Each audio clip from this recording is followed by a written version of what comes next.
Welcome back to The Nine, an era of transformation. In this episode, we speak with Minister Konris Maynard. He's the representative constituency number 3, working always very hard for the people of St. Kitts and Nevis. Trained as an engineer, he finds himself in the most suitable of ministries, responsible for energy, leading the way forward, and finding new water sources for us as we adapt and grapple with the ongoing climate change crisis. Konris Maynard made history as one of the youngest parliamentarians in the country's history, with his election to the National Assembly at just 31 years old in 2015. With a background in electrical and computer engineering and years of experience in project and operations management, Minister Maynard brings a blend of technical expertise and a strategic insight to his portfolio. But his commitment to his community goes far beyond his political career. Long before stepping into office, he was a stalwart of community service, supporting children, the elderly, and promoting sports in his community. In addition to his political and professional accomplishments, Minister Maynard is a celebrated Calypsonian with 6 undefeated crowns to his name. Through his music, he has championed messages of patriotism, social responsibility, and national pride, using his art to inspire and uplift. Today, as a key member of Prime Minister Dr. Terence Drew's administration, Minister Maynard is spearheading transformative projects aimed at modernizing St. Kitts and Nevis. From major road rehabilitations to the shift towards clean energy sources like solar and geothermal, his leadership is guiding the nation through a time of profound change. He's also at the forefront of addressing the impacts of climate change, including tackling water shortages and ensuring that the nation can return to enjoying 24-hour access to fresh water. At the start of our conversation, Minister Maynard warmly thanked his constituents for the opportunity to serve. He then highlighted some of his top priorities, tackling water shortages and the ongoing rationing affecting consumers, and resolving long-standing issues at the St. Kitts Electricity Company SCELEC, while paving the way for the eventual transition to cleaner energy options. Firstly, it is important, obviously, to thank the constituents of constituency number 3. Without them, I would not have been given this honor and privilege to serve at this capacity in our country and its governance. And so I want to pour my hat out for this opportunity. And so upon giving me this opportunity, we set about on trying to gauge, first of all, where we were in some of the critical items. Perhaps I could start with items such as water and energy, because those would form some of the critical pillars of our sustainable island state agenda. Unfortunately, when we got there, in particular with water, we realized that there was not a lot for us to build on.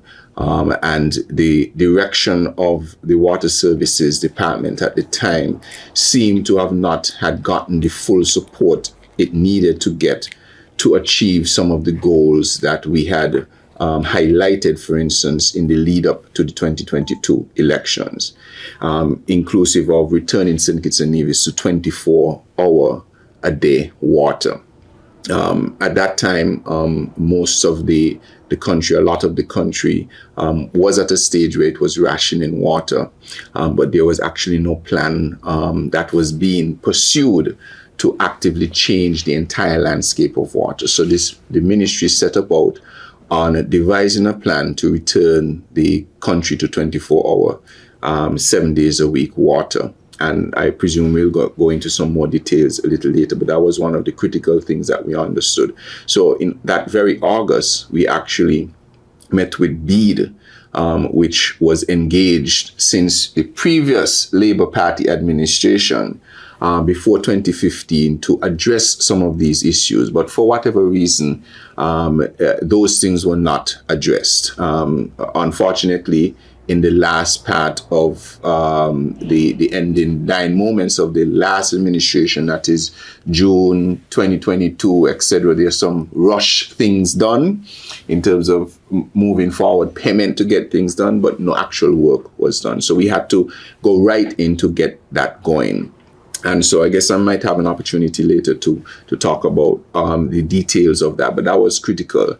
The other critical thing was the energy landscape.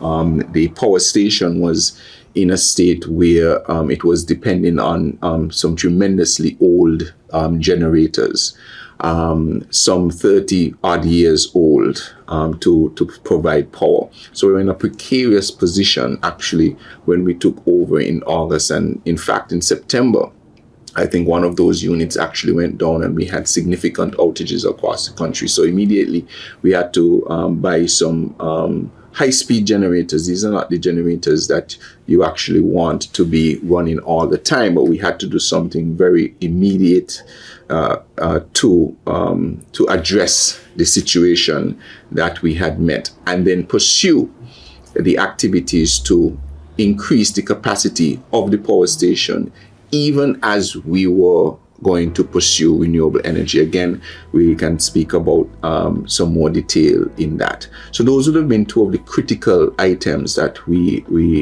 identified needed serious attention in order to bring us to a stage where we can pursue our sustainable island state agenda.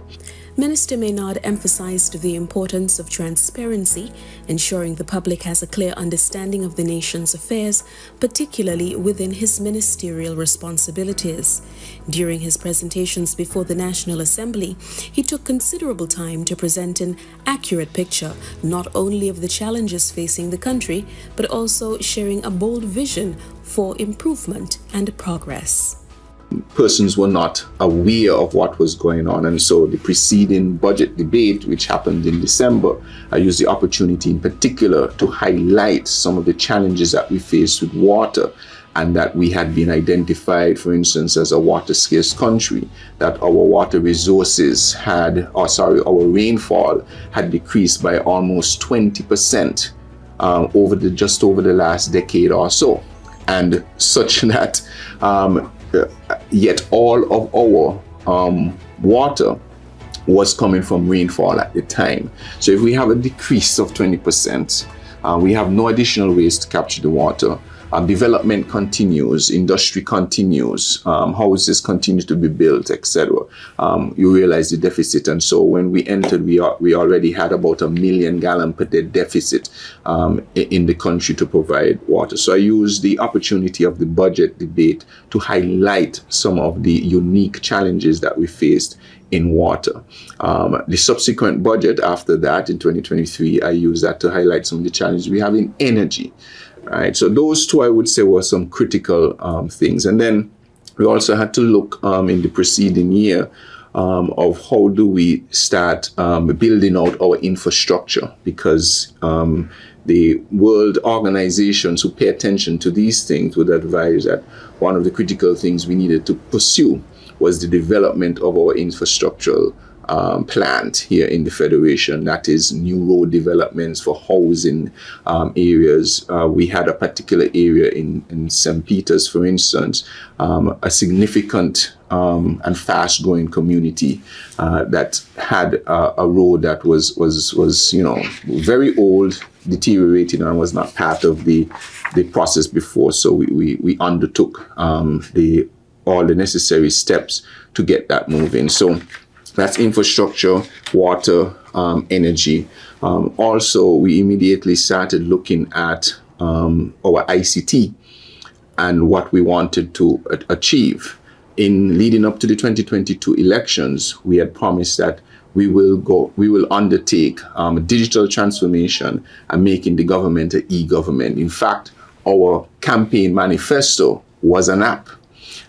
Instead of just paper, because we wanted to show that that is where we were going. So a few months after taking office, we signed an agreement with the Republic of China and Taiwan for the development of the e-ID, which is the electronic ID, digital ID, so that every citizen, resident of St. Kitts and Nevis would have a unique identifier that their information will be securely linked to.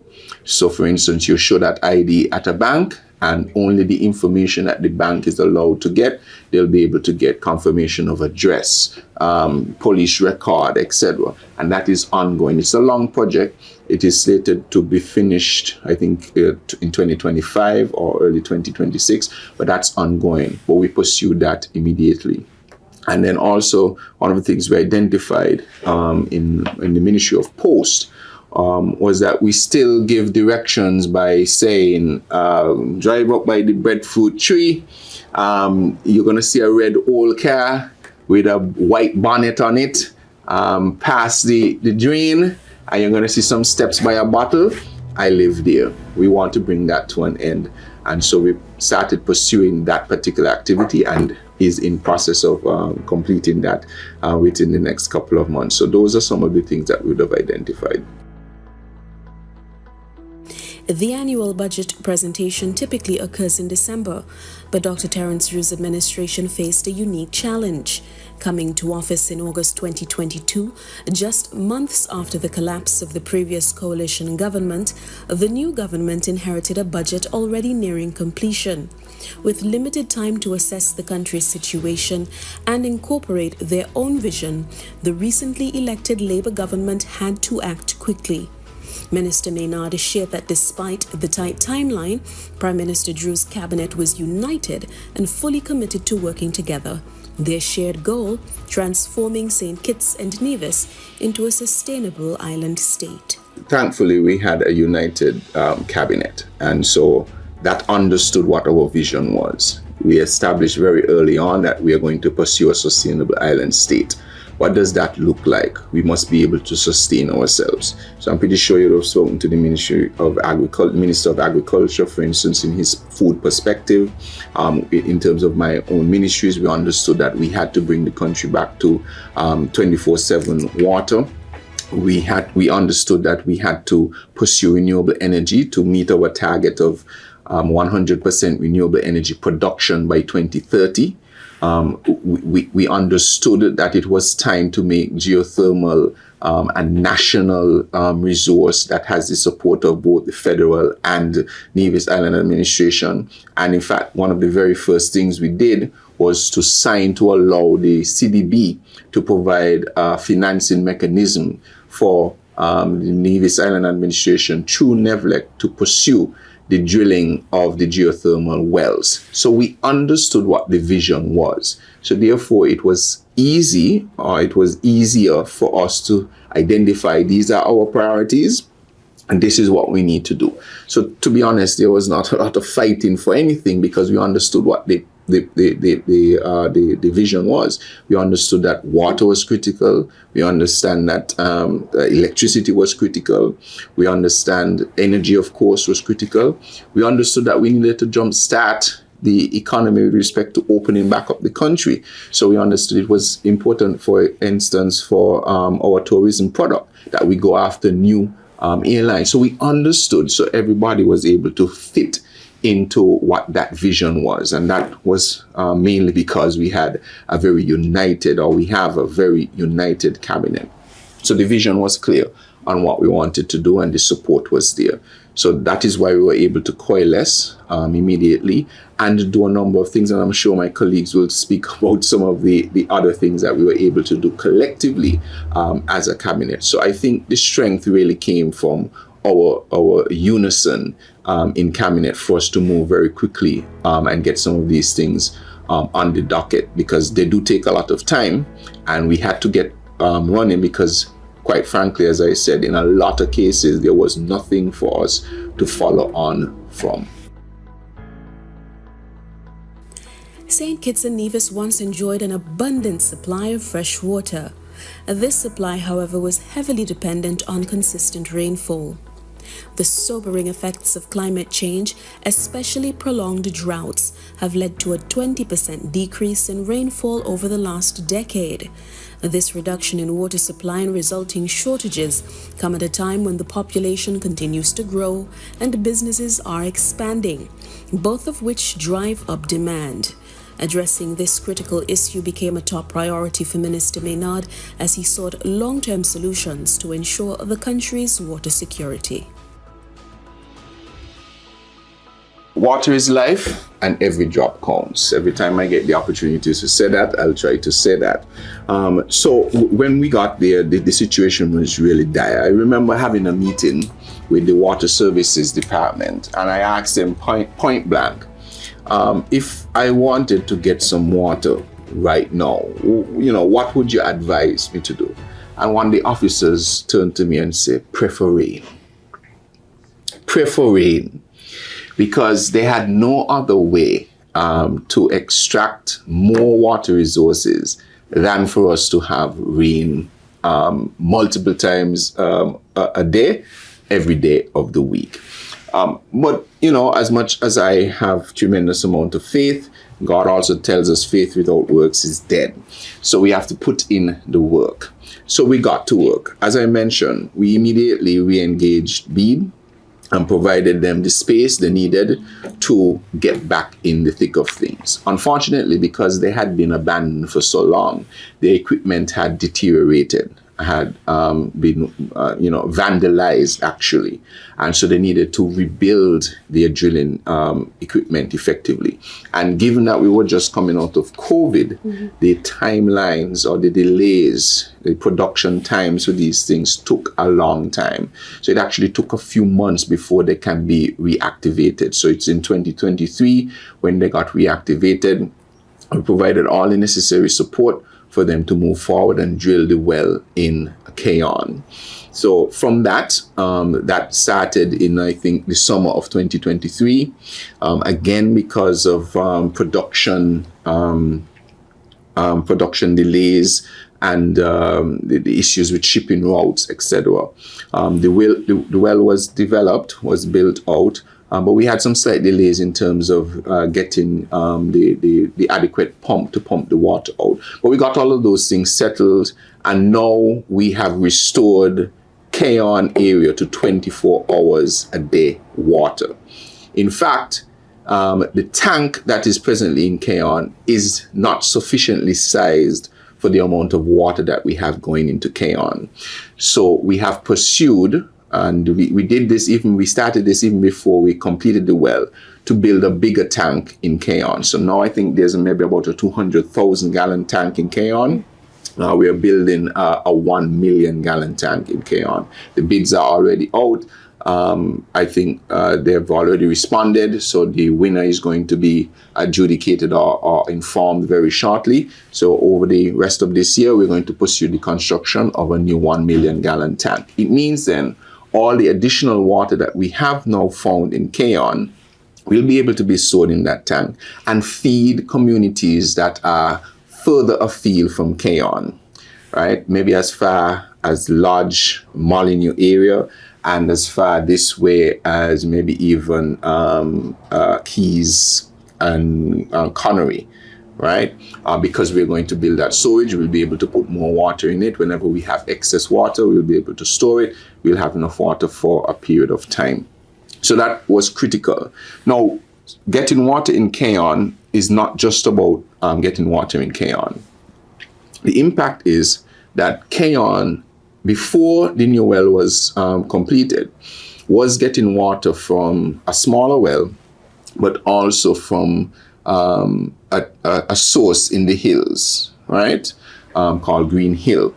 But that also supplied St. Peter's. So what we needed, what the find in Keon provided us is an opportunity to send some more of that water we would normally send to Keon to St. Peter's to help us alleviate the challenges that we're having in St. Peter's. Just improve it a bit, not completely, because again, that green tree or Green Hill source is dependent on the levels of rain that we have. So for some of the year, like now, we will have some additional source from there, but later on into the dry season, we will not have that. So we had Keon well, that is done. We're building the tank. So even now, you may have 1 or 2 times where we have to shut off, etc., because we don't have the storage capacity lined up quite as yet, but that's going to be a couple more months. So that's Keon. And then from there, if I can stay on groundwater, when we came to this administration, St. Kitts and Nevis, or well, rather St. Kitts, the island of St. Kitts, got 70% of its water from groundwater and 30% from surface water, right? We believe that we've only explored about 60% of the groundwater potential we have in St. Kitts. And so at present, we are finalizing the details to have what is called a complete geophysical survey of the island of St. Kitts to identify where else do we have pockets of water residing below our feet that we can extract, similar to what we found in Keon. And so that is an exercise that is presently being undertaken. Once we do that, we'll be able to know exactly where we can drill some more wells. We already have some sites, we already know some of the other sites, but we want to have all the data first so that when we bring the next set of drillers in, we can be drilling as many wells as we can as possible, because we want to go after the highest yielding wells first, the ones that are most likely to reveal a big find in water. I just want you to imagine for a moment that when it rains, St. Kitts and Nevis hardly has any rivers going with the water down to the sea, right? But we get these downpours of rains, and sometimes we see the guts running. For instance, College Street gut, Westbourne gut, or some other guts around the island. But they're not consistent. It's only when we have heavy rains. But almost every day it rains in the hills. And so the residents in St. Paul's and Deep Bay and others are asking, we get rain all the time. Why can't we get water? Well, that is what we are doing now. We believe and we know that a lot of that water is actually being collected in our aquifers because it's not running off to the sea, right? All of it will not evaporate. So just by a reasonable deduction, we know that a lot of that water is being stored. The challenge we have now is that the wells that are presently there are not sufficient to supply the needs of the person. So although the water is percolating and going into our aquifers, the amount of wells that we have is, the number is inadequate to supply our present need for the communities. So when we build the additional wells, that is when we will increase that particular amount. While hydrogeological exploration and new wells will provide solutions for some areas on St. Kitts, other regions, including Basseterre, require different interventions. For decades, the Basseterre Valley Aquifer served as the main source of fresh water for the city and its surrounding areas. However, increased demand has led to the aquifer's depletion. It is now under severe threat, and if its remaining fresh water is not carefully managed, the infiltration of salt water could irreversibly damage the aquifer, damage that could take decades to remedy. But hope is not lost. The government took swift action, proving its commitment to solving the water problem by increasing the national budget for water by 400% between 2020 and 2023. It has also initiated the construction of desalination plants. These facilities will increase the supply of potable water, helping to meet the growing needs of consumers and safeguard the sustainable future of the country's water resources. Every well has what we call a safe yield. How much water you can safely pump from that well without destroying the aquifer. Remember, our aquifers are actually connected to the sea. Seawater percolates under the soil. It's heavy. Salt water is heavier than fresh water, so the fresh water resides on top, the salt water on the bottom. But if you pull too much of the fresh water out, it can be replaced with the salt water, so you cannot pull too much out. But over the years, because we had not, prior to this administration, invested in our water infrastructure to the level that was needed, we were actually over pumping the aquifer. So there is no more space in the Basseterre Valley for us to get any more water from groundwater. Our experts have told us that we believe we have exhausted our options in the Basseterre Valley. But we are about 1 million gallons short per day in Basseterre alone for water. So what is our option? the seawater. We have, although we are a small island state, we are a large ocean state. And so we have to utilize what we have from the sea. This technology is well understood. It is how many of our Caribbean nations get water. It is how many of the developed nations around the world get water because they do not have fresh water sources. And so we must not be afraid to pursue it, but we must pursue it responsibly. One of the challenges of desalinated water is the energy input that is required. But as we pursue our renewable energy agenda, we know that eventually we will be able, the cost of energy will subside or stop increasing such that it is more economically feasible to pursue desal. But we have to do both at the same time. So we've started to build a 2 million gallon per day desalination plant at the Paul Southwell Industrial Estate or site. And we recently had the groundbreaking works are actually doing as we speak right now. We expect that will be finished sometime in maybe the second quarter of 2025. And when that happens, just like Keon, all of the communities in Bastia will be returned to 24-hour-a-day water supply. Additionally, many years ago, actually, discussions had started with the United Arab Emirates for partnership with the establishment of a, first I think it was a solar project, and then it turned to a solar desalinated project. We got that off the ground a few months ago. That is practically almost complete. That will provide between 30 to 70,000 gallons of water per day in the Canada industrial area, and that was a gift to the Federation of St. Kitts and Nevis. We had to put in our own investment too in terms of the civil works, and we are almost ready to launch that. In fact, the picture behind me is a picture of the works at the desal facility at the Canada Industrial Estate. So we've pursued these desalinated options.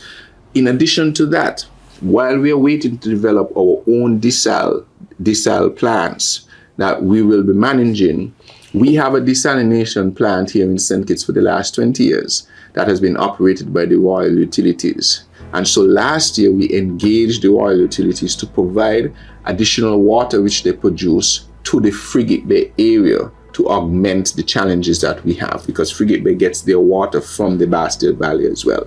So that is something, again, we did immediately at the start of 2023 to help ease the burden of the stress on our Bastille Valley aquifer. So these are real things that we are pursuing with respect to addressing the water situation. St. Kitts and Nevis, a twin island federation in the Caribbean, stands as a testament to volcanic beauty. Each island dominated by towering peaks, Mount Laimiga on St. Kitts and Nevis Peak on the sister island. These mountains are more than just striking landmarks. They sit atop vast stores of geothermal energy. Of the two, Nevis is especially rich in this resource, with its geography making these reserves more accessible. Organizations, including the International Monetary Fund, have highlighted the profound impact that tapping into this clean energy source could have on the nation. And the benefits would extend far beyond the island's own needs, allowing St. Kitts and Nevis to achieve energy independence and even become a regional leader by exporting surplus energy. Combined with solar and wind energy, these renewable resources hold the promise of a rapid transformative economic boost for the Federation, marking a new chapter in its sustainable development. Prime Minister Drew's government has also adopted a new cooperative One Federation approach to its relationship with the Nevis Island administration in order to ensure that national resources can be accessed equitably in the interest of all Kittitians and Nevisians. So St. Kitts and Nevis has tremendous renewable energy potential. It is what is going to help transform our economic landscape. That is the power of the renewable energy reserves that we have. It is estimated that we could have as much as 1 gigawatt of geothermal power available in Nevis alone. not considering any potential in St. Kitts. We are told that we could have over 800 megawatts of wind power. Obviously, we have a few hundred megawatts capacity of solar power. So this country can easily generate, if all things go well, it seems in excess of 2 gigawatts of power. That is 2,000 megawatts of power. All we need between St. Kitts and Nevis for our everyday use is about 40 megawatts, right? That is a minuscule percentage of the reserve or the potential that we have. So upon coming to this administration, the Prime Minister and the Cabinet agreed that we have to put our full support behind the development of all renewable energy sources in the country. And so immediately upon taking government, the Prime Minister would have signed allowing a facility known as a contingently recoverable grant from the CDB in order to grant $17 million for the drilling of the geothermal wells in Nevis. That is the production wells. $1 million was for technical support, $16 million towards the well. So that was signed off immediately. And then obviously the works started there to develop the RFPs and so on. And to further strengthen it, because the international community has been looking at this resource for such a long time, they were also faced with, even in the last, especially in the last administration, where the Nevis Island administration was saying something, that same group of persons who were part of a federal government there was the federal government that was saying something different. So when we came to government and said, no, we are one federation, we are moving this, they said, well, we can only go based on what we've seen before. How do we know that you are serious? Mm-hmm. And so we went to the parliament of this federation, and both sides of the Nevis Island administration, who represented a large part of members on the opposition side, and members of the government supported unanimously the declaration that the geothermal resource in Nevis is a federal resource, and that will attract federal support for its development to the benefit of the people of St. Kitts and Nevis. And so that is what we're pursuing. So at present, my ministry is leading the discussions with a number of stakeholders to bring the investment needed to realize the geothermal. This is critical for us. Growing up as a little boy, in school, we learned that Trinidad had oil. We learned that Guyana had lumber and gold. We learned that Jamaica had bauxite. And St. Kitts, yes, we had sugar, but it was on its way out, and we had people. We did not have bauxite, gold, oil, any of these things. But today, we can say that our bauxite, our gold, our lumber is energy. We have renewable energy that can last us for generations, hundreds of years, if we do what we need to do right now. So we are intent on making renewable energy a critical pillar, a central pillar of a sustainable island state. Everything revolves around energy. As you mentioned, for us to have affordable water and economically feasible to generate or to produce water, we need affordable energy. And geothermal, mixed with solar power, mixed with wind, mixed with potential waste to energy, St. Kitts and Nevis is a prime spot to be an energy hub in the Caribbean.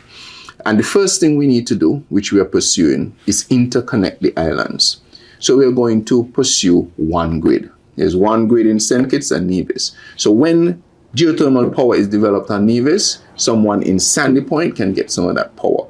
When a solar farm is placed here in St. Kitts in the Basia Valley or in La Valley, someone in Gingerland can get that power. Additionally, when we're able to get the amount of power that exists, energy exists from geothermal, solar, and wind, we can then export our power Now, because we don't see it here in the region, some people say, oh, you're just talking. Well, I was recently in Mallorca, which is an island of Spain, the Balearic Islands, where their power comes from mainland Spain, which is over 200 and something kilometers away.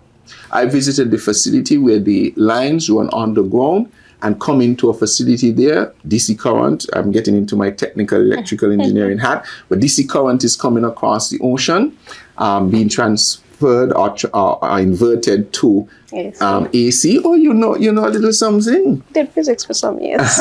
Inverted to AC current to then supply the islands. And I saw this setup for some other instances. So this technology is known. It is well understood. We have to view energy now not just as something we use, but as a potential sector for the country that will spur tremendous economic development. So we are actively pursuing that. We're putting all the resources behind it. So that is why we supported the CDB grant, because that is it is a grant. How that works is, if the drilling is successful, it turns into a loan, but a concessionary loan. If it is not successful, it stays a grant. So it's a low risk for us, and we want to thank the CDB, Caribbean Development Bank, for offering us this particular financial facility, that allows us to go into this risk-free. Now, in the meantime, while we are looking to do these things, we're still going to have to rely on fossil fuels for some time. Yes. It's not going to be an immediate transition to renewable energy. One of the things that you have done so far is that you've replaced generators at Skelec, and you have done major refurbishments with plans to continue doing this so that the operation is more efficient and that the power supply is more reliable. Where are we in terms of that part of the process, and are we going to still continue to rely on these in the future, perhaps as a backup once we do get our renewable energy policy on stream? You seem to be very well informed, right? Your questions are very pointed and on point. Absolutely. So yes, we have included some additional generators at the facility, but we are pursuing an upgrade of the Needmust power plant by about 18 megawatts of new generation capacity. So the question is valid. You're pursuing renewable energy and you're upgrading your fossil fuel facility? Of course. Now, as an electrical engineer, I would, and who obviously has some level of understanding of the renewable energy space, we do have some time before we are at full dependence on renewable energy to actually get all the geothermal that we need, etc. While we're doing that, our ability to provide power for the entire country must not be compromised. So at present, because we do not have capacity at our power station, if one generator goes down, then people will be affected. So we need to make sure that our fixed capacity plant is able to carry the load of the country even when we have 100% renewable energy. Why? We could have a situation just like when you have electricity at home. Some persons are able to have a backup generator. It's not to be run all the time, but it is in the event we have a situation where the grid goes down, we have a storm event, something happens where it is required for you to have that backup. So yes, we will develop our power station to be that redundant source of power even as we pursue our renewable energy agenda. It is the smart and prudent thing to do to ensure that we still have that ability. For instance, if we were to have our solar power right now, right, which we hope to be able to have within the next 18 months to 2 years, and it's providing a third of our power, right? I remember even recently, we had a time when a storm was passing, not a heavy storm, but it was overcast for 2 days.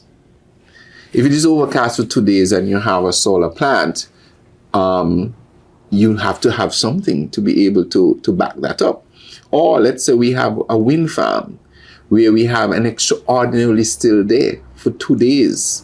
Again, we're going to have the capacity. And over time, as our renewable energy sources become more constant, like geothermal, that can give us a base load of power, then we can phase those out. But at the moment, we need to have transitionary support.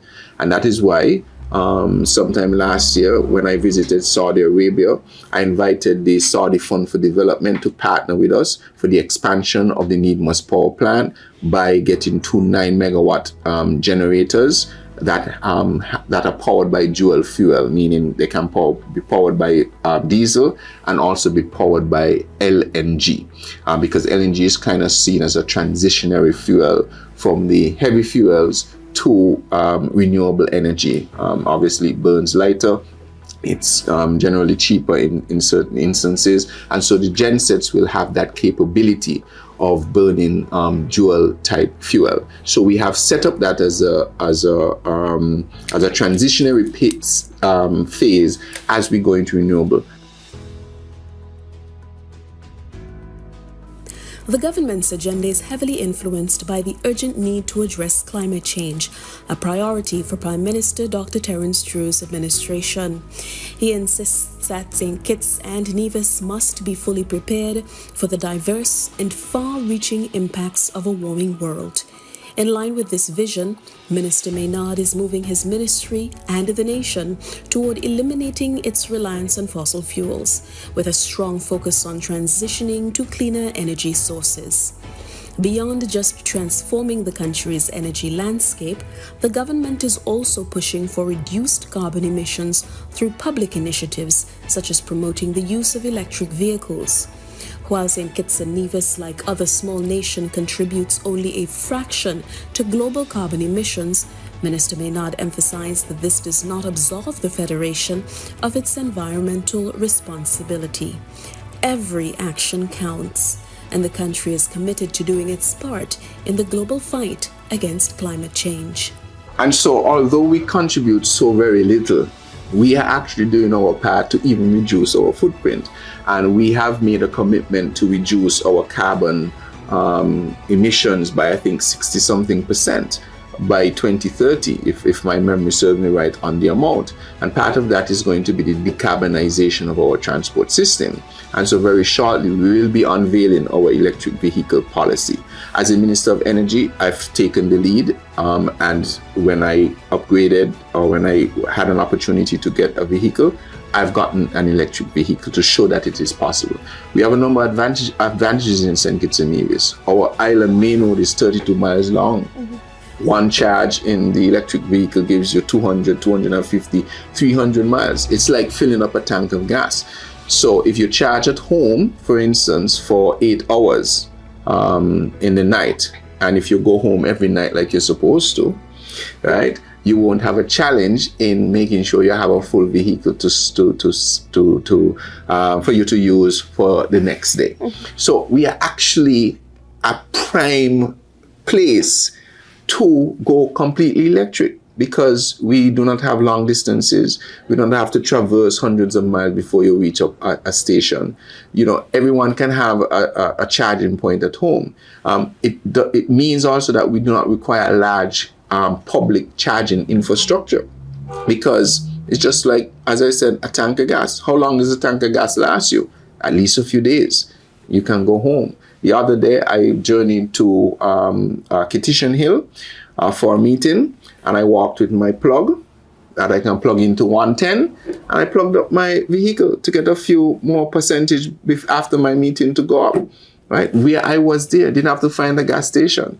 And so that is where we are going. And we are doing our part to decarbonize our environment, although we're not contributing much, but we are leading by example in that regard. And so we're asking for the partnership from our colleagues who won't be able to move as fast as us because of their size. And I have a saying that St. Kitts and Nevis is small enough.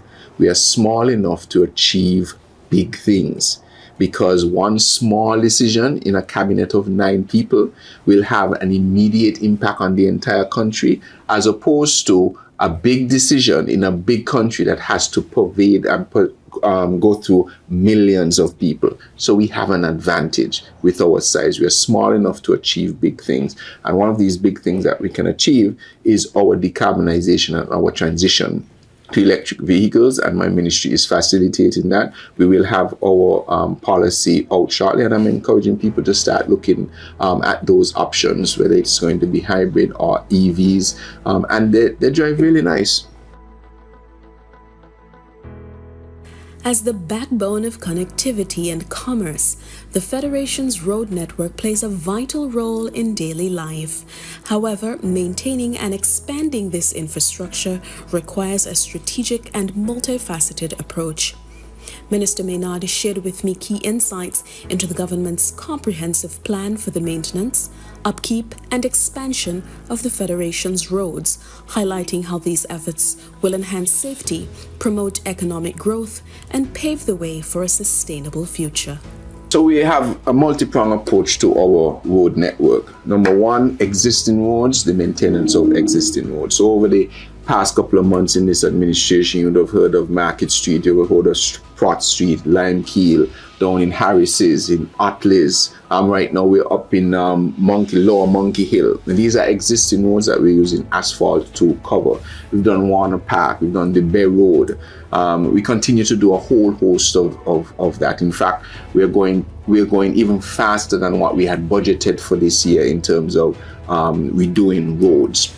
And we're increasing the capacity of our public works department to be able to do maintenance of existing roads. So that is ongoing. The other prong is development of new roads. I'm happy that our cabinet has approved $30 million worth of new roads just for this year alone. And they're now basically in train. We have Shadwell West, Shadwell South. That's actually borders number 2 and number 3 constituency. We have Boyd's View that is being done. We have Palmetto Point. We have Race Course in Newton Gong. We have Rollins in St. Peters. We have White House in St. Peters. So those are new road developments. So the communities that are there that now have built their houses and they are dirt roads, you have new concrete roads that are coming to you. As we speak right now, contracts are already signed. We have gone through the design phase, the tendering phase. All of those things take many months to do, but we are doing that. The other things are some major roads. The St. Peters main road.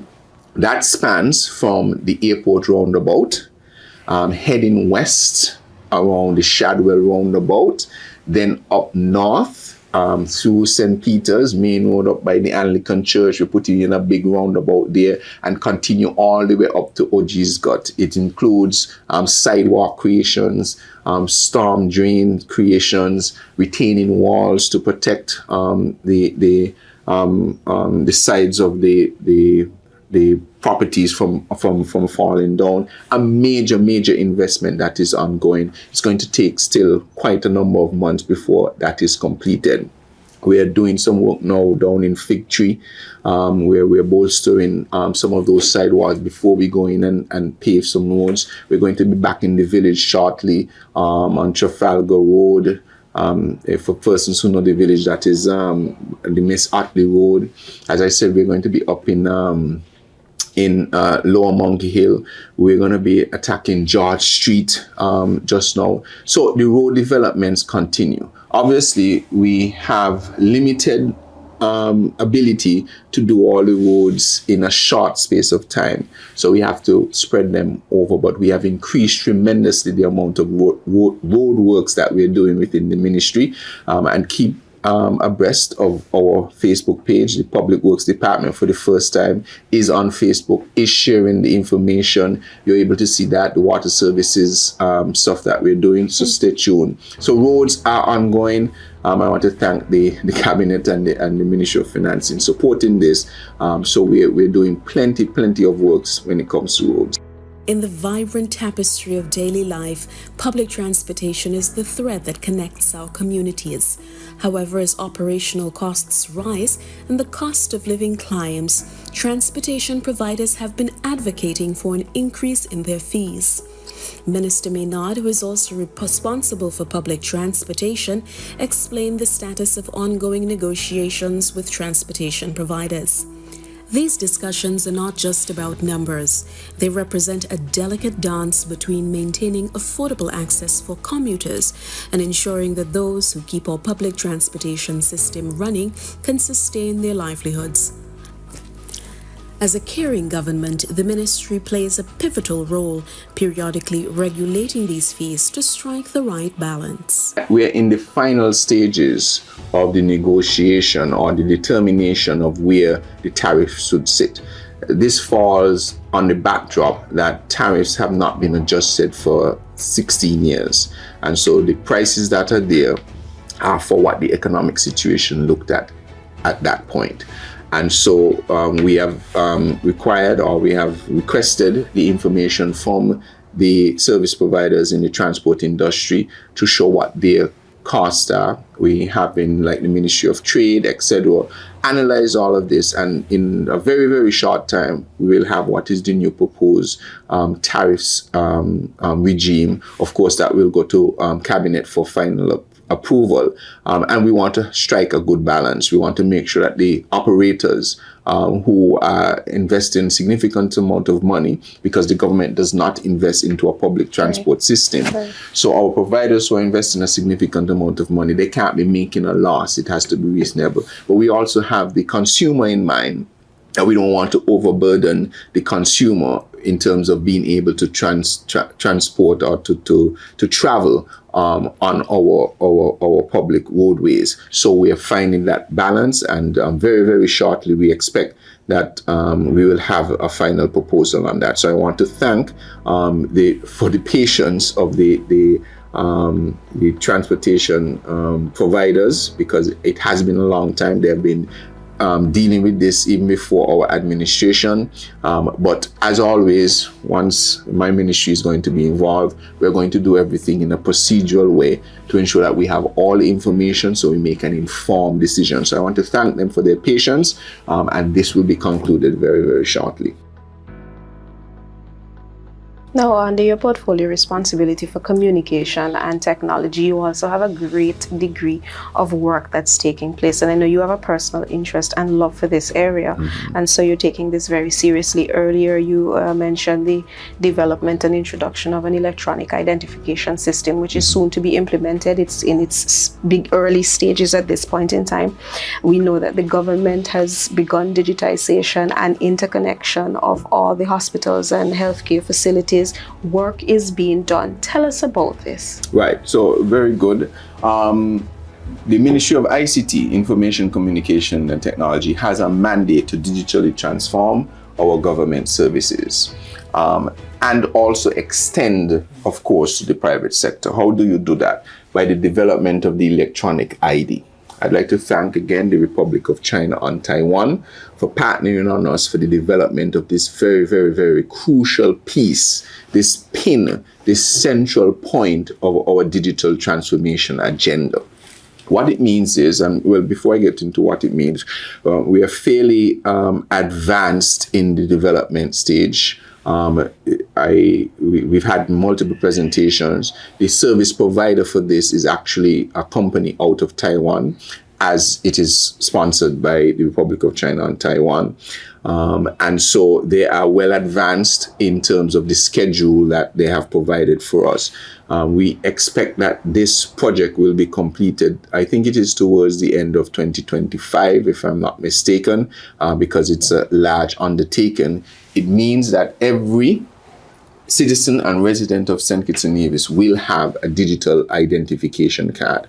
We had the pleasure, our unit, of visiting Estonia, which was almost the birthplace of the digital ID, where everything is pinned to their digital identification. They can get a driver's license, they can start a new business, they can open a bank account, they can get their health records, they can show up for their health, whatever it is, with this digital ID. And so that is the same general perspective that we are pursuing, so that you have an identification that truly authenticates who you are.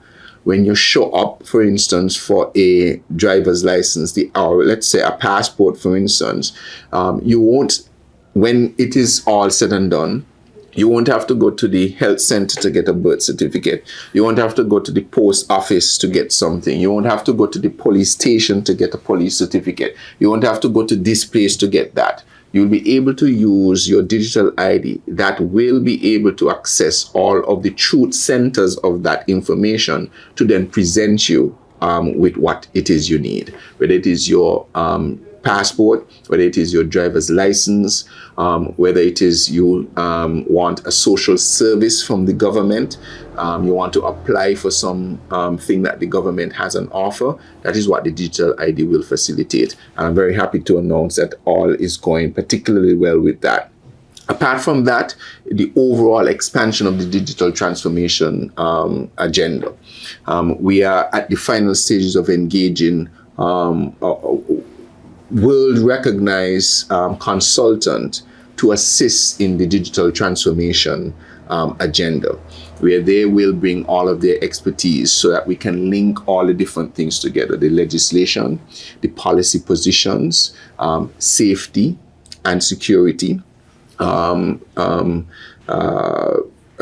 security, to ensure that everything that we do meets and exceeds industry and international standards. So this is something that is actively being pursued now so that we can have an interconnection. So right now we have a number of silos. We have a number of government agencies that have gone ahead and done some digital transformation. We're not going to be changing those things. We're not going to be starting from scratch. What we will be doing is developing a way of how we can interconnect those technologies such that there is a secure platform in which they can share the information. So that is where we want to get. And this, as you said, is a passion of mine. I love automation. I'm very digital, so I can access everything at my fingertips. I love automation. And I'm looking forward to the day when St. Kitts and Nevis leads the Caribbean in terms of its government e-services offerings. And so that is the pursuit that we have in the Ministry of ICT at the moment, and we're going very, very good. The ICT Minister also provided the assurance that the public's sensitive information will be safeguarded with cutting-edge encryption technology. This commitment ensures that when this innovative, time-saving new e-government system is rolled out, Kittitians and Nevisians can trust their confidential information will remain secure and will only be accessible to authorized authorities.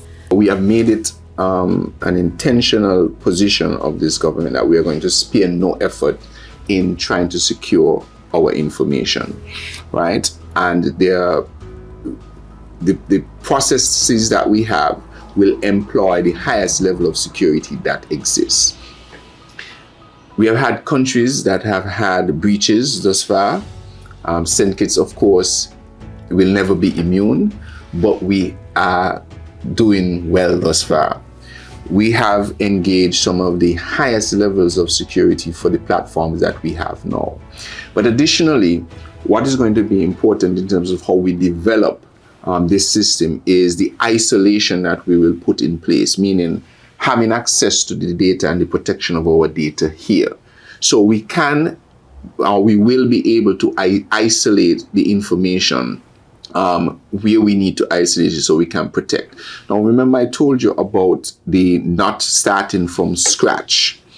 That is one of the security, not secrets, but that is going to be one of our security strengths. So for instance, right now, none of the information, right now your information exists in many different places. Your information exists in Social Security, it exists in Inland Revenue, it exists at the police station, it exists at customs, etc.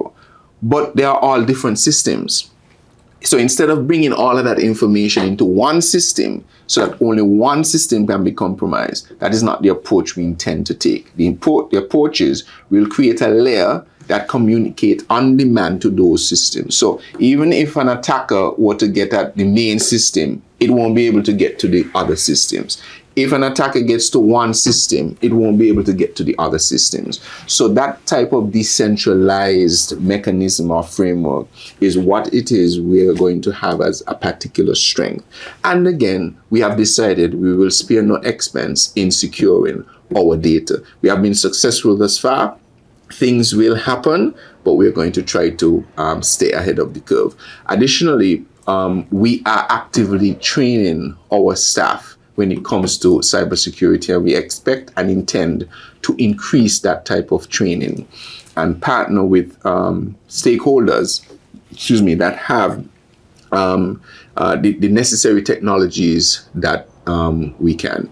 Luckily, we have a small environment, so our data is a little easier to protect because we know exactly where it is. We know exactly how to quote unquote firewall it from threats. But threats are real. The other thing we want to do is some education. Most of the threats that are going to attack us will not necessarily be someone getting into the system, knock wood, but maybe a user allowing someone into the system.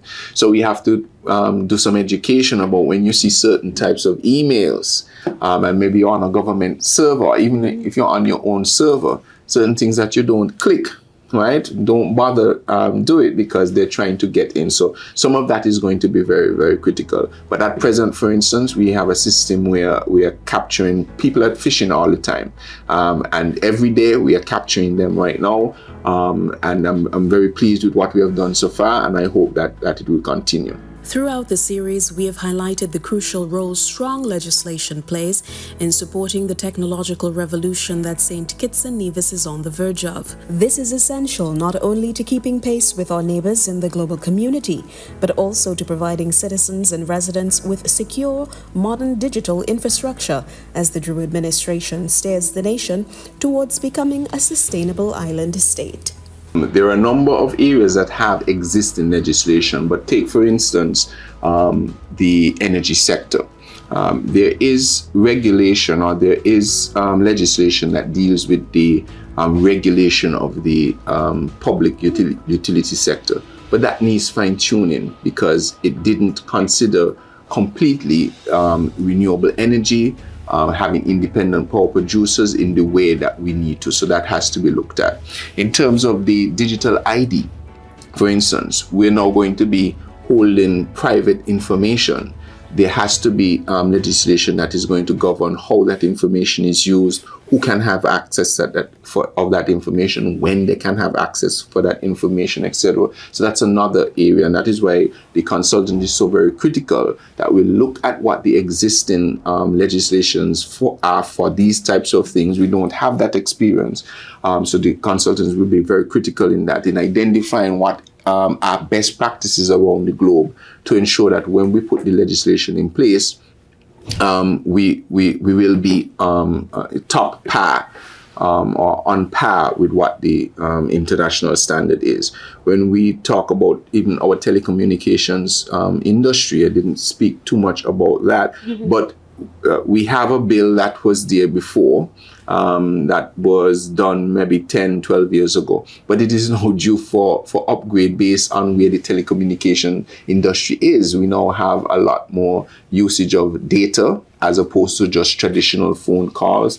We have what you call the OTPs, over the top, use OTTs, over the top producers of services that use the internet to transfer their services. So we have to craft our legislation. So yes, everything that we're doing has to be backed by legislation to make sure it is protected, make sure that there are due processes associated with it, make sure that people have recourse for whatever we are doing with respect to our energy regulations and policies as it relates to feed-in tariffs and our electric vehicles. All of these things will need updating of our regulations and legislation. But all of that is already being considered as we move to develop these things. So it is not as though we're doing it as an afterthought. It is an active part of how we're moving forward with these things.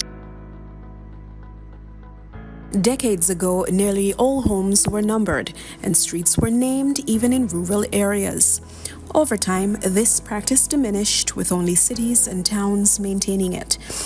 As the minister responsible for Post, Minister Maynard has expressed his commitment to revitalizing this system across the Federation, recognizing its numerous practical benefits. Unclear directions will become a thing of the past, making travel easier for locals and visitors alike, as well as improving the efficiency of emergency service providers like the police and ambulance. The new postal system will also significantly improve mail delivery across the country. So if you were ever to travel to one of the developed nations, let's say United States, United Kingdom, or Europe, or so on, you can put in an address in your phone, number 30 Keon Street, Bastille, and Google will tell you, drive here, this is how many minutes it will take. Well, we want to bring that to St. Kitts and Nevis. And so the post office, this project is actually on the post office, has started that process. One of the critical parts of that is the naming of our streets. So 2 things. One, everybody will get an opportunity to have an input into naming our streets, but we are setting up the framework now, and perhaps also we will have some suggestions that people can respond to. The thinking is, if you live on a street and it's called the Brandon Street, but more than 50% of the residents on that street don't agree, they will have a mechanism to say, no, we're changing it to Ebony Street. We prefer Ebony. So that is presently undergoing. In fact, we are just about to engage an international consultant to ensure that we are following all of the international standards when it comes to addressing.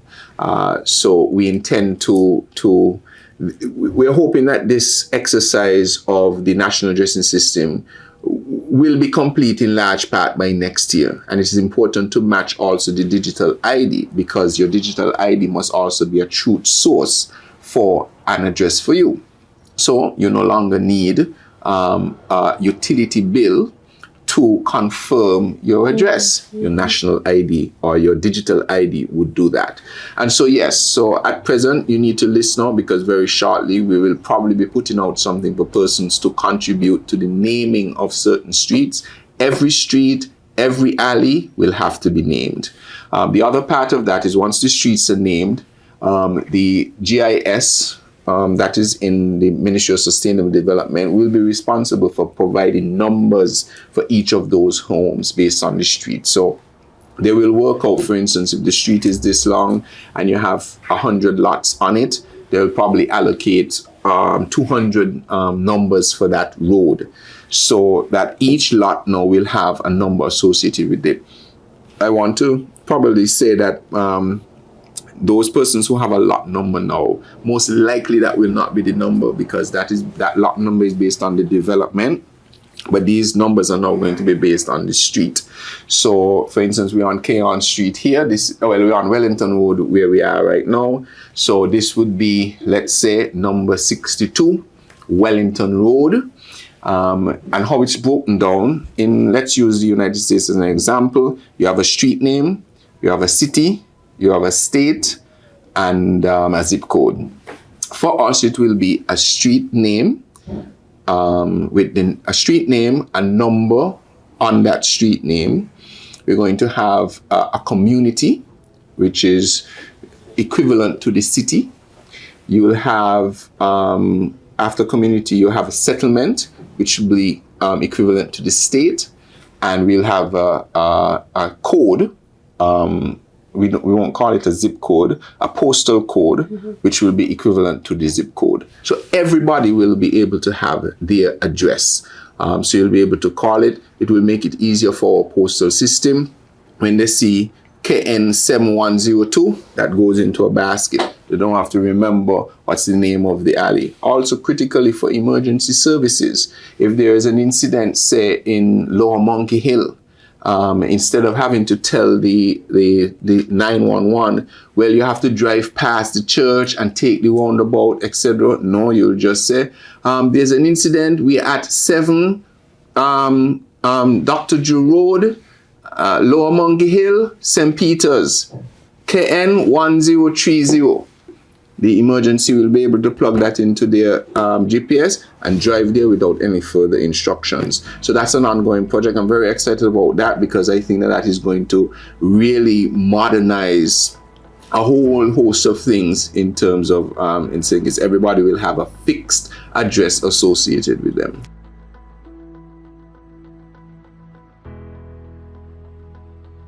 Despite its small size and population, St. Kitts and Nevis boasts one of the highest internet and mobile penetration rates in the region. This achievement stems from the visionary leadership of former Prime Minister Dr. Denzil Douglas, whose focus on telecommunications development laid the groundwork for the Federation to embrace future technological advancements. Minister Maynard told me that the Ministry of Telecommunications is diligently building on this strong foundation to further expand the nation's digital infrastructure.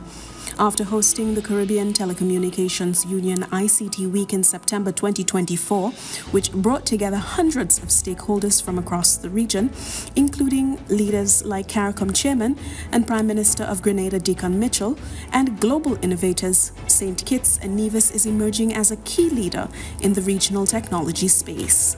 Fortunately, St. Kitts and Nevis is one of the countries that actually has ownership stake in a telecommunication company. This is through the cable. But beyond that, and that's going to be critical because they provide a critical pathway for support in a lot of what the government wants to achieve. But apart from that, we want St. Kitts and Nevis to continue to be a leader when it comes to telecommunication penetrations. We have one of the highest internet penetration, mobile penetration rates in the region, and we want to keep it like that. In fact, I have told the industry and the NTRC that is responsible for regulating the space that I would like by 2030 that we're looking at a minimum 1 gig connection to every household, so that you could have 1 gigabit of data speed for your household. Because if we're going to have digital IDs, if we're going to have all of these e-government services, then we must have the infrastructural backbone to facilitate those. So yes, that is part of the agenda as well, and it will fit part and parcel into the digital transformation agenda of improving our telecommunication backdrop. I'm happy to announce that the CTU, the Caribbean Telecommunications Union, is having its annual ICT week in St. Kitts this year. And for the first time, I believe, in the Caribbean, we are going to have the Secretary General of the ITU since she got elected in 2022. So we're going to be welcoming the Secretary General. I think there's 1 or 2 prime ministers who will be here to also give their input in the telecommunication space. We're going to have the practitioners in the industry, the regulators, an opportunity to showcase what we are doing in our digital transformation agenda. And that is going to be around September 29th to October 5th of this year, where we invite the entire Caribbean telecommunications fraternity through the CTU to be here for an ICT week and discussions and decisions on the telecommunications future of the Caribbean countries. Sounds good. What about your role in respect, because this is important to everybody, mobile phone providers and their role as part of the telecommunication space. Persons have been talking about poor service relative to the fees that are being paid. You're not getting sufficient value for your money when we look at what is available in other markets. Expansion of telecommunication services to 5G, right. Because other areas in the world have gone there and we're still on LTE and 4G. Right. What about that? Right. So that's a very, very important point, and it's a sticking point across the region in terms of how fast the telecommunication providers are moving to the top level services such as 5G. The case is being made that the economic case or the business case is not there because of usage practices. Now, I have some very strong views on that, which I will reserve because they're still in the behind the closed doors as to how I think that these things can be achieved. But suffice it to say that I believe that the telecommunication companies have enjoyed significant benefits through the telecommunications industry over the years. There was a time when their profits and their success was off the chains. I think it is incumbent upon them and us to partner in how do we move together to make sure that the region is not left behind. But there has to be that level of investment. The governments are going to ensure that the framework is there to do so, but there must be that willingness to say, look, we have enjoyed some good times and we want to make sure that there are good times going forward. But there are some discussions happening, and this CTO week that is coming in September is going to be one of those forums that will discuss and go in depth into those things, because there are other providers that are knocking on the door to get licenses to operate in these parts outside of what we term as our indigenous providers, although they're not that indigenous to us. But there are others that are knocking who are, going to be offering new offerings, and it is going to be important for us to consider them, because we want our consumers to have the best options. And so I'm calling on the telecommunications companies and so on to partner with the governments and the regulatory bodies to make sure that we are all putting in what we need to do to make sure the region does not fall behind, because no one should be left out of the digital transformation. Nobody should be left out of access. We still have an access problem across the globe, but we do not really have that in this part of the Caribbean, in St. Kitts and Nevis. But what we want to make sure is that the services are affordable and are top tier to accommodate the digital transformation agenda that we have in terms of increasing our ability to have data centers and have caching systems here in St. Kitts and Nevis, so that people can have even faster access to some of the services that they have grown to love and enjoy. MP Maynard opened the interview by expressing his gratitude to the people of West Bastère for their continued support and trust in his leadership. He shared that despite his numerous ministerial responsibilities, he remains actively involved in his constituency and fully committed to serving the community of West Bastère. Following his first election win in 2015, while Maynard actively lobbied for the people of Constituency 3 as a member of the National Assembly, his ability to effect meaningful change was limited as he served in opposition. However, with the St. Kitts Nevis Labour Party now in office, he explained that he has been able to achieve much more, delivering greater benefits to all of his constituents. So fortunately, because of some of my ministries, I've been able to directly impact my constituency with respect to the upgrade of roads. That's a big one. So I've upgraded many roads within the communities, whether it is in Boyds, whether it is in the village itself, whether it is in Limekeel. We're now doing work in Shadwell West and Shadwell South. We're going to be doing work in Boyds View.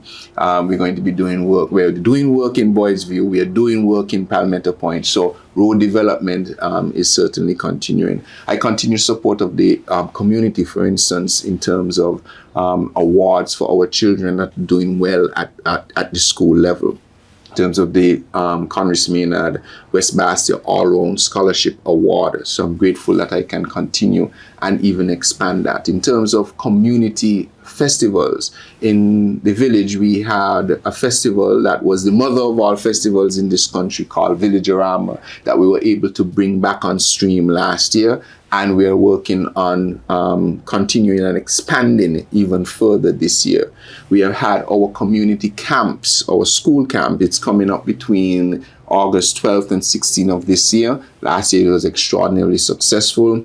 It's called the Roots and Culture Camp, where the children of the constituency can get engaged with everything that deals with our roots and our culture, from old-time cooking, sewing, drama, arts, even new modern things like photography, technology, even calypso writing. I'm going to be doing a session on calypso writing.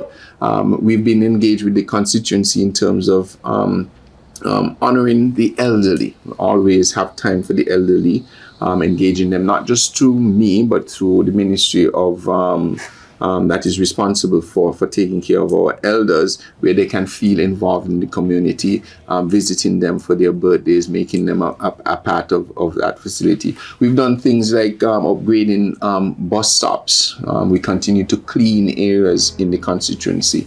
Also support for our sporting clubs. I continue to be, an ardent supporter of the Village Superstars Football Club, and so we continue with that support, not only for the Village Superstars, but also for the Trafalgar South Stars, and also there were one or two clubs, actually basketball clubs, that we are providing some assistance to for them to get up and going. Mm-hmm. So we continue our engagement across the entire constituency as the representative. I continue with my regular meetings, one-on-ones, where persons can come and explain their situations, and we see how best the government can deal with those. We are engaging the community in terms of some of the challenges they may have individually with their homes as we prepare for the hurricane season, etc. How is it we can help with that? We've empowered a number of persons in terms of jobs in the constituency, throughout the ministry, throughout the government, but also in the private sector as well. So we continue to engage the constituency, and we will even increase our engagement, because you can never engage the constituency too much. The constituency always wants you to be present, and even if you're present, they still want you to be more present. And I'm not complaining, because if you say that I'm not there enough, then it means that I have to just be there more. So I really want to thank the constituency for their support, and I continue to give my commitment that I want to be there. I will be there to attend to your needs, because that is what you have put me there for. So, and we're looking forward as well to the construction of the new houses that are coming on stream. The new hospital will be built in our constituency as well. We're looking at the upgrade of the Carding home, which is also in our constituency. We also presently undertaking the design, the first part of the design for a Limekeel playfield. We're looking at the upgrade of bathroom facilities on the Patsy Alice playfield. So all of these things are in train within the constituency. It is difficult to separate the focused, driven minister and politician from the beloved boy the Federation watched grow up, from his fun-loving days as a young Calypsonian to his reign as the undefeated Calypso monarch, King Konris. From as far back as he can remember, he has always approached life with purpose and the goal of actively serving others. I asked him about this journey and how his experiences have molded him into the man he's become, a committed and humble servant of his people. I met you almost 11 years ago now. Wow. And I've known you a long time. Mm-hmm. And you were always very... Okay. Flew by like that. Yes. But you've always been very focused, and at that time you were one of the younger, if not the youngest, MP who was running in that first 2015 election. Very young, but very mature, very experienced. From then until now, again, you've served on both sides. What have you learned over the years, and what has kept you going? What keeps you motivated? Right, so I go back to before politics. As a young man growing up, even as a 6-year-old, when I put my first calypso down on paper, it was drugs are double trouble. Make it a rule to just say no. There was a ruler that was given to us in school, and I turned the ruler into a song. I remember it. Drugs are double trouble. Make it a rule to just say no. I started composing a song. So from since then until now, it has always been, what can I do to assist my country? So when I was 10 and I wrote the Calypso Cool School, it spoke about encouraging our young people that school is a place that you want to be. You're cool. School is school.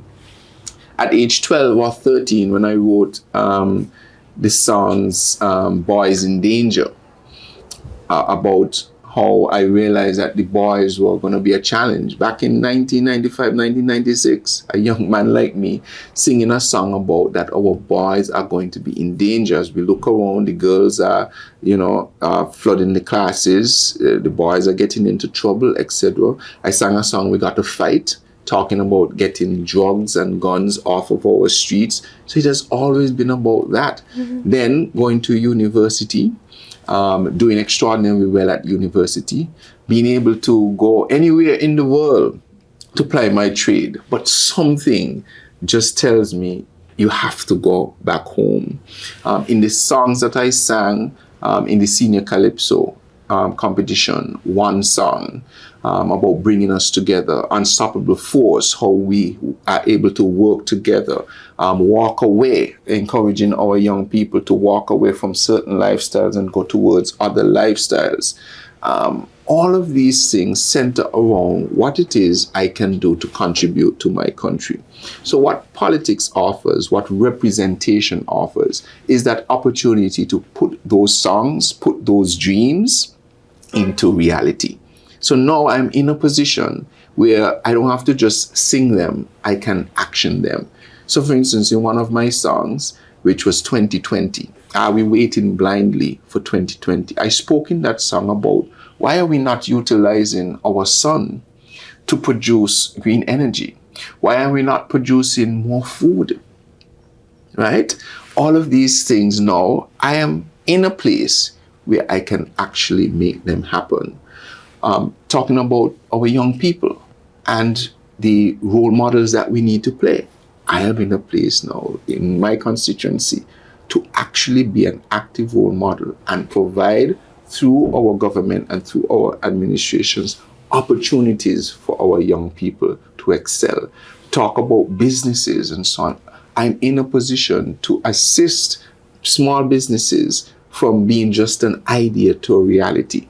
And so what this offers me is an opportunity to put those dreams that I had in partnership with my colleagues into reality. And so the joy I get is the solutions, to be able to help someone, whether it is help someone get a job or to facilitate someone getting land, to get a house, or to facilitate people getting 24-hour water, or to eventually get 100% renewable energy. Those things are actually there, and I can have an input in it. And so that is major for me, that I can be a part of the solution. I've always been solution oriented. It's just how my mind thinks. Sometimes I can get in trouble for it because, sometimes somebody maybe just want to talk about the problem. I'm not interested in just talking about the problem. I'm interested in crafting a solution.